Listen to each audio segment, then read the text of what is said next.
Hey, this one's a little more unusual. This video is not based on me having just read anything particular and then commenting on it. This is more about sketching some ideas out in my mind for some quite exciting news. During a search for places to submit PhD proposals and to see what people are offering in terms of funded PhDs, I came across a really exciting opportunity, which I'm not going to say here because I don't want no competition. But it's led me to realize that I need to get a proposal together quite soon and need to collate these ideas into something more solid. So everything I've talked about here so far has been about investigating film language in YouTube and avenues around that in communication science.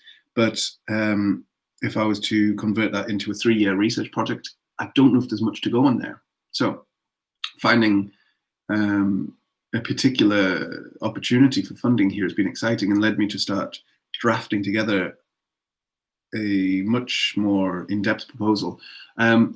The funding I found was for a program that is particularly interested in media cultures from contemporary and past media areas, and the ways that interacts with social aspects and identities.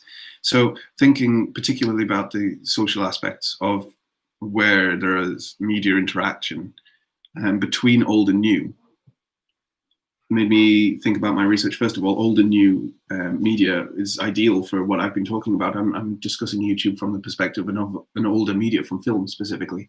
And I want to take that a step further and actually talk about video hosting platforms in their various guises. So not just YouTube, but also things like TikTok, which is a much more short form and quickly consumed and created medium than a YouTube video, and possibly has much more of a genre strength to it. It is something I'm going to be looking at a lot over the next week, TikTok, because I'm not that experienced in it so far. My experience of TikTok is actually watching compilations of TikTok highlights on YouTube rather than in the app itself. So I will be familiarizing myself with that a lot to make sure that my ideas stand up there. So my central idea here, though, is to talk about film pedagogy, which a few years ago was one of the very first things I thought of when I thought of the idea of a PhD, film pedagogy. It's an area which I particularly have experience and strength in. I've worked in forms of film pedagogy for well over 10 years now. I used to work in a high school media department teaching media techniques, specifically filming and editing, although there was other aspects in terms of desktop publishing and photography and branding and color. But a large part of that year of student time was given over to film, or at least music video. So I have great experience of seeing students come from having no experience whatsoever of constructing anything moving image to students coming out of their course with a completed and polished and in many ways successful media product and moving image product. In some cases, so successful we had artists for the music that was used commenting on them, or we presented a few of them to some publishers we had a connection with in publishers, a production house we had personal connections with in New York who worked for some of the artists that we'd used as well. So I have some great experience of seeing how a student can go from no understanding of constructing meaning in moving image to praised products, which I feel sets me quite in a good stead for talking about this subject. But added to that, I currently work at a university in a film department where exactly the same thing's happening, but to a different level. Some of the students there do have experience of moving image, but then it's taught to them in a much more formal and institutionalized manner, which has much more industry connectedness. But some of them, again, come from having very little experience at all. I believe the entry requirements on this particular course that they're studying don't require them to have previous study in this field. So I've interacted with quite a few students who have, again, come from very little moving image understanding to an extremely elaborate understanding of moving image. And these students on the film course are submitting to film festivals at the end of their third year of study. So that's a higher level of what I've experienced previously. Where I think this research I've been talking about comes into that, though, is no point in my experience of film pedagogy have we talked about video hosting platforms like YouTube or TikTok. Vimeo does get talked about, but only to host the assessments that they've created in a much more traditional film style, so that they can be viewed and reviewed and in terms of final products or final assessments submitted to festivals via Vimeo. We're not using video platforms really as part of the pedagogy. It's more just a tool for submission, for the videos to be accessible. My thinking is that there are actually tools we can use on things like TikTok and YouTube and Vimeo as well, and any format that uses moving image. I mean, Boomerang kind of came and went. I'll have to check if that actually still exists, but that was a perfect example as well. And I think what these tools allow is very early years teaching of quite advanced film ideology and film theory with technology that enables instant practice. My experience teaching A-level was that I was able to talk at length about some techniques that could be used, some reasons for filming a certain way, some editing techniques, some of the more advanced things we see in cinema that require larger budgets, larger crews, larger casts, larger facilities. We have access to taking something like TikTok and constructing a very short narrative. We can composite 2 or 3 shots together. We can talk about shot length and then see shot length at work and talk about semiotics, and we can talk about montage. We can see how meaning is made through the compilation of shots that it allows us to do. And we don't have to engage with difficult equipment. We don't have to have cameras of a certain quality, and we don't have to have computers capable of editing, although that is much more accessible now, and Windows and Mac both come with their own free editing software. Just the very act of getting footage from a camera to a computer can be stressful and can be fraught with difficulty, and we start having to deal with file types and compression and conversion and making sure that everything's in the right format or the right shape, and it's cloudy. It clouds the teaching of film. It obscures the core of what we're teaching. We can't just have a lesson where we say, here's a wide shot, now here's a close-up, and here's a reaction shot. How do we know those 3 shots are what they are? How do we know they're linked? Just because they're together? Why do we know they're in the same space? Why are they part of the same narrative? What are conclusions we can reach? What are the juxtapositions or the meanings we can get from the juxtapositions of those shots that change the meaning of one individual shot? How does movement in the shot allow us to deconstruct this? Now do that yourself. There is no ability to say, now do that yourself, without also having a technical workshop where we teach them the skills they need to be able to do that. However, using a video platform that is based on a cell phone or a tablet, which I know not everyone has access to, but many schools now, and schools back when I was working in one, had tablets of their own that students are able to use. So I think that this is fairly accessible, at least. We're able to say, you have a camera and you have essentially editing software at your disposal. Do those things we've just discussed now, and then let's see back the creations you've made. And what we end up with there is a situation where we can run a workshop with students middle school aged, first school aged even. That might be a stretch, although I'm thinking of a kindergarten I taught once. I don't think that's too far to ask them to go. They could, I mean, we're not going to talk at great length about any film theory with them, but we could get them a basic understanding of film language, a very basic understanding that the things they see on screen are constructed images and they are capable of constructing them. And that puts us into a position where film pedagogy moves back to a younger and younger audience, meaning by the time they reach university, they are advanced students of film. And there is so much that they're capable of doing at that point, and that potentially feeds into careers, because they're not graduating universities with a degree in filmmaking, but then having to enter an industry which requires experience. They are entering a degree with experience prior, and they're formalizing that education and they're taking the techniques they already know and seeing how they work in the world, and then they're graduating from university ready for a career, I would think, ready to say, I've done these things, and now I've critically thought about these things, and now I have the tools, the knowledge, the skills, and the experience to really get forward in a job, to really use my degree to good advantage.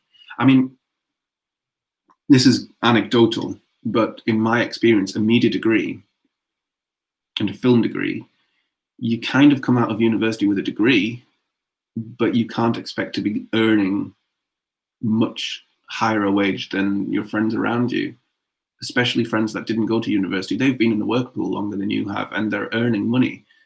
You've come out of an expensive experience that has taken up a good chunk of your time, 3 years at least, and now you're expected to basically work from the bottom of the industry you've chosen.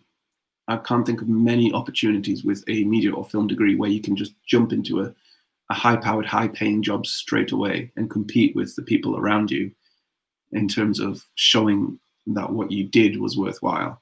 It's still completely a feeling of connectedness and networking that's important to these jobs, I think. And you kind of sacrifice your time to do that at university for the sake of learning the skills which you won't fully be able to employ until later in your career. Sorry, it's distracted, it's snowing. There is something to be said for having those skills, because you can start from the bottom and then quickly show people in appropriate places you have skills that enable you to jump up the ladder much quicker than someone who hasn't learned those things. But it still requires you to go in from a much lower level. It's not like doing any kind of training. You do a PGC, you go into teaching, and that is not a basic salary. You study a science, and hopefully there are many places for that to be applied. And that's an area of my knowledge I have nothing about. I mean, I could be completely wrong there. Maybe science suffers the same things, but I feel like opportunities for research and for applied sciences are much better paid. Computing is clearly one of the areas where you spend some time training, and the benefits you are able to reap almost instantly at the end of your training. There are so many high-paid computer science jobs that I feel like I'm mistrained in my lifetime. It still feels like if I was to just take out 3 years right now, train in some computer sciences, I could then come back to the working world at a much higher level than I am. So the idea of having these skills inset, these film skills inset in a younger demographic, in a younger education, means that they're able to kind of build on those skills earlier in their lives, and their university time maybe becomes a little bit more transformed in terms of what they're doing with their time, how they're networking, what they're actually gaining from the experience, and what their graduation looks like. Now, there are many fantastic programs in universities I know I'm working for, which really focuses on industry and really focuses on that connectedness, and really has an initiative that tries to get the students into the jobs that they're hoping to get at the end of their training. But the student numbers are massive. And this particular industry, the film industry and media production industry as well, TV as well, and other areas, I think it really does come down to the fact that when you get to university, in your cohort are so many people that have just no experience of it. And it means that the academic staff kind of have to teach to a level that is appropriate for everyone, not just the most experienced students who are ready to go a step further or way beyond just creating film. But we have to teach basic technical skills. And in the future, those basic technical skills, I hope we can take for granted. I hope we can have a cohort of students studying film who already have, across the board, knowledge of editing and access to camera. And this is maybe a little utopian and idealistic, because that requires a lot of thinking about socio-demographic brackets, about access to money and facilities, and how their family life has been, and how happy they are in terms of where they are. Because maybe someone comes from a place of complete disadvantage and just has no access to any of those things and has never been given the opportunity. But if we have a way of delivering film content in schools via workshops, that use video hosting platforms. And I'm just rattling in my brain here the alarm bell of child protection. There's obviously a problem with the internet, but that's a future problem. That's a research problem, I think. That's just bending the workshop idea to fit into child protection. But if they have that access and that ability, and they know that video is something they can construct, and they know the idea of the basic ideas of like shot length and montage and lighting and coloring and just orientation. I mean, the amount of students that I have to tell to film in landscape and not portrait is quite frankly frustrating, because it's a film course, and I'm not sure any of them have ever been to a cinema and seen a landscape film. So thinking about TikTok in this respect is slightly problematic, but I don't know, it has its pros and cons, doesn't it? So this video is very just completely rambly. It's me talking through my ideas and trying to bring the reading I've been doing so far, the ideas I've had so far, into something quite tangible and solid that I can start working into a proposal to submit in 2 weeks. So I feel I have a much clearer question and answer here. How can we use video platforms in film pedagogy? I have a research structure. I need to know where video platforms fit into film history and how the techniques and theories of film history can be applied into them, and see where those intersections are, so that if then I start talking about film pedagogy, I know that I am talking about film pedagogy and I'm not just teaching a platform, I'm teaching film. Then the second phase of that research is then to look at film pedagogy and look at where it has its successes, where it has its flaws, what it uses as tools in pedagogy, and try to explore a little further out there as well. What similarities does it have to other forms of teaching, traditional forms of teaching and non-traditional forms of teaching, and try to identify holes in which this research belongs. And then the third phase is a practical phase. I'm thinking it's designing a workshop to take into schools, to actually teach this workshop and see the successes or the failures of teaching younger students film philosophy, film theory. And I want to be quite firm on that we are teaching film, but via video platform, by using a tool they're all already hopefully familiar with, something they have access to, and something that allows us to not worry about technology in the classroom, to say, here's a film theory idea, do that idea, and we'll look at it back in 10 minutes. The amount of lessons I've done in my lifetime where I've said, here's an idea, let's see what you've done with that in 3 weeks.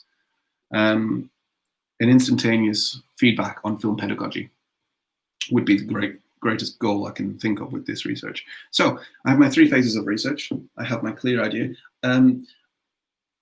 One real gap in my ideas here is my literature. I need to really hammer my literature review over the next couple of weeks now. I need to find good sources of text. I've already got a few that I've talked about on these channels for the film side of things, at least, and for bringing film theory into talking about YouTube specifically in this case. Now I need to start applying that more to just video platforms in general. But I need to really, really look into pedagogical research and film pedagogical research. At the moment, I have a lot of anecdotal knowledge I can draw on, a lot of experience I can draw on of things I know. But what I need to see is how people are teaching film across the board, not just in the 2 places where I've been involved in. More than 2 places I've done a lot of voluntary work too. But I need to see how it's formulated globally, essentially, or at least nationally. I think, keeping it to a UK perspective is much more manageable. I'm not trying to reinvent the wheel. I'm trying to just make a small but clear difference in the way this is taught. And finally, I've got 4 bullet points I've worked through here. These are taken from a Find a PhD website. It's got a great, I'll put the link in the description, a great page describing how to write a proposal. And it's got 4 bullet points at the top of it. And the last of those bullet points, I've worked through the other 3. The last is the importance of this work, which I think I've already stated, but myself as a candidate. And I think myself as a candidate is exactly my history, my experience. I've worked across film and education for over a decade now, and I'm well positioned to understand some of the tensions and challenges that lie within there, as well as to have a genuine desire to improve upon it and to find a way for my career, essentially, and that of others, to teach film pedagogy, or to teach film to students much more successfully, easily, and cleanly, so that they can come out of a single lesson having gained solid practical knowledge. So let's leave it there. I've got lots to think about and to keep writing, and I'm also going to just admire the snow a little bit longer. Cheers.